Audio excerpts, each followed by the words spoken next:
قضية إحراق إحياء علوم الدين، كتاب الإمام الغزالي، كتاب المشهور، كتاب الذي تلقت الأمة بالقبول وإن كان فيه بعض قضية الحديث وكذا، لكن إحراق الكتب ليس موقف المحمود، لكن فعله علي بن يوسف بن تشفين فحرق إحياء علوم الدين.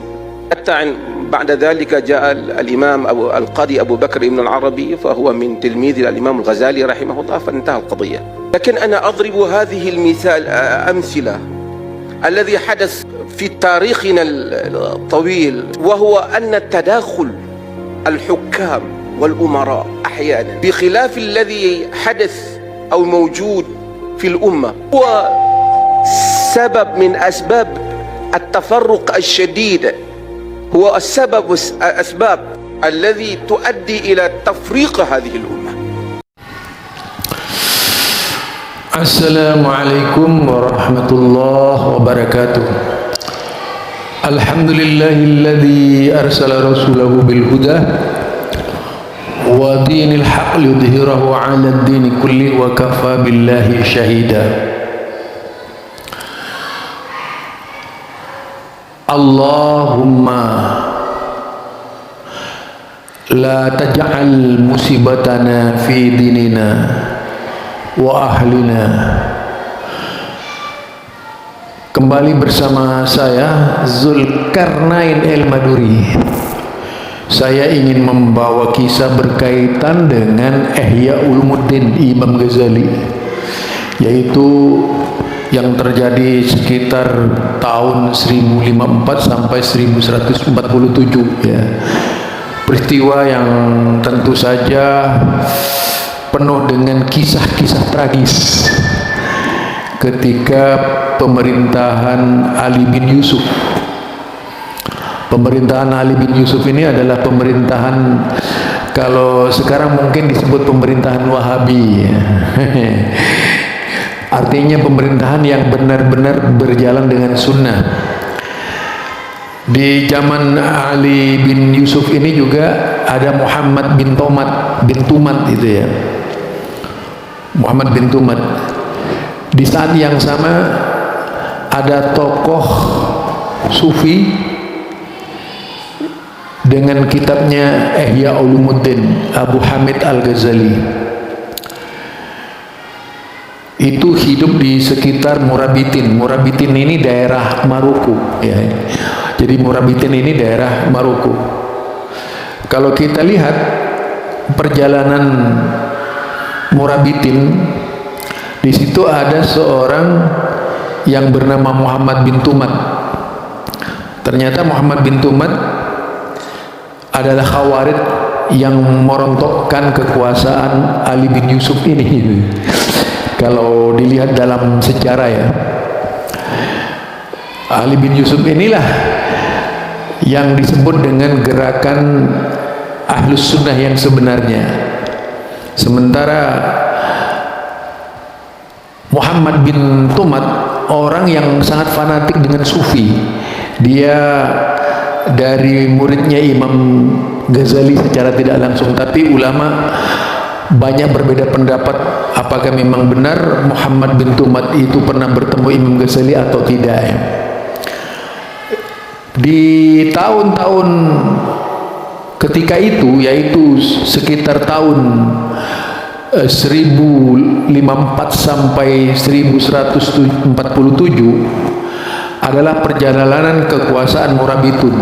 Jadi Murabitin ini, kekuasaan Murabitin yang dikendalikan oleh seorang ulama besar dari kelompok Maliki dan sebagainya Imam. Jadi kelompok Imam Maliki ini kelompok Malikiyah ya, staf-stafnya Malikiyah, juga dari kelompok Hambaliyah ada dalam kekuasaan yaitu tadi Ali bin Yusuf.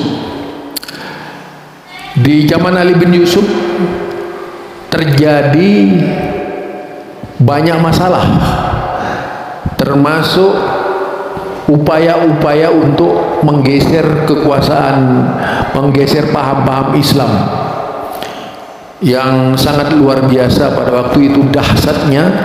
Tujuannya tidak lain agar umat Islam tidak bisa mengajarkan Islam yang sebenar-benarnya. Diilhami dari buku Ihya Ulumuddin ketika itu, jadilah sebuah buku yang dianggap bencana oleh kerajaan Murabitin, yaitu kerajaan yang dipimpin oleh Ali bin Yusuf tadi. Hingga suatu saat atas desakan para ulama-ulama dari Malikiyah, dari Malikiyah ini ada perintah untuk membakar Ihya Ulumuddin, sehingga yang terjadi di kota kerajaan Murabitin ini, cahaya api yang berkobar luar biasa membakar ribuan kitab Ihya Ulumuddin ketika itu. Itu yang terjadi tahun yaitu 1054 tadi ya, sampai 147. Nah, pembakaran Ihya Ulumuddin tentunya diharapkan bisa menutup akses kesesatan, karena Ihya Ulumuddin ketika itu disebut-sebut sebagai pintu gerbang masuk kepada kesesatan, yaitu merebaknya ajaran bid'ah, kemudian merebaknya ajaran syirik, dan berbagai macam malapetaka dalam agama terjadi di saat-saat seperti itu. Jadi bangkainya kitab itu menjadi arang dari ribuan kitab yang membuat pengikut-pengikutnya Imam Ghazali, di antaranya yaitu tadi Muhammad bin bin Tumat, ya, Muhammad bin Tumat inilah yang kemudian mempelajari dengan seksama seluruh kitab-kitab Imam Ghazali dan belajar kepada Imam Ghazali. Sesudah itu Muhammad bin Tumat ini menjalankan misinya memfitnah seluruh umat Islam ketika itu bahwa Ali bin Yusuf telah melanggar ajaran Islam. Jadi ini persaingan antara Sufi dengan Malikiyah sebenarnya kalau kita lihat, karena yang dibunuh itu adalah kelompok-kelompok Imam Maliki, ya. Imam Maliki, pengikutnya Imam Maliki. Nah, terjadilah pertempuran yang sangat dahsyat, pembunuhan besar-besaran yang dilakukan oleh Muhammad bin Tumat dengan sebuah kekuatan yang disebut Mauhidin tadi. Padahal mereka ini adalah yaitu tadi pengagum syirik, ahli sufi, kaum sufi yang berkedok tauhidin. Jadi mauhidin gitu ya. Jadi kaum sufi yang berkedok mauhidin di Indonesia ini juga banyak kaum sufi yang berkedok mauhidin. Nah, itu jadi pemberontakan yang luar biasa ini Khawarij yang sebenarnya itu tadi Muhammad bin Tumat, karena ingin membela Ihya Ulumuddin yang dibakar, akhirnya melakukan berbagai macam yaitu kezaliman dengan makar dan fitnah yang ditujukan agar kekuasaan Ali bin Yusuf menjadi goncang, hingga suatu saat terjadilah peperangan yang sangat luar biasa itu. Jadi memang perkara pembakaran kitab Ihya Ulumuddin ini sebagaimana yang diceritakan oleh Dr. Maza memang perlu tinjauan lebih luas lagi, ya. Sampai sejauh itu.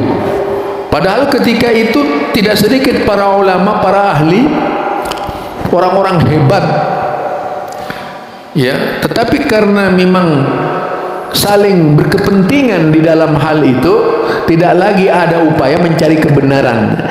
Yang ada adalah kekuasaan. Akhirnya yang terjadi secara politis yaitu upaya menggulingkan kekuasaan Ali bin Yusuf yang dilakukan dengan begitu ganas, brutal, dahsyat oleh Muhammad bin Tumat yang berkedok Mauhidin. Barangkali ini kisah tentang terjadinya perang di Murabitin, yaitu dari Ali bin Yusuf yang memegang kekuasaan sejak tahun 1054 sampai 1147. Mudah-mudahan dengan kisah seperti ini bisa akan memberikan yaitu arahan yang benar dan kritis. Kalau kita janganlah mudah membakar buku, tapi kita koreksi buku itu dan kita bantah buku itu dengan sekuat-kuatnya, dengan ilmu, bukan dengan membakar ya. Nah, sikap yang dilakukan oleh Muhammad bin Tumat juga adalah sikap ugal-ugalan orang sufi yang memberontak kepada yaitu Ahlus Sunnah wal Jamaah dari Malikiyah ketika itu. Ini saja. Assalamualaikum warahmatullahi wabarakatuh.